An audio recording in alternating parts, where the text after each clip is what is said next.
Ang sarap mo, Pia. Hindi ko gagalawin ulo ko. Okay na to. Sa'yo ako, ha?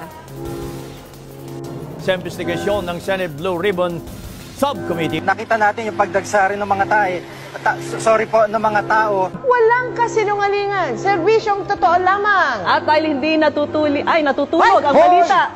Congressman Alvarez and House Speaker Alan Peter Cayetano, there's a joint resolution which I already asked your Chief of Staff, sir. Makikita natin na kahit nasa labas sila ng tindahan o nasa labas sila ng simbahan, ay makikita natin na hanggang sa ngayon natutupad pa rin yung social distance. At yun na muna ang latest.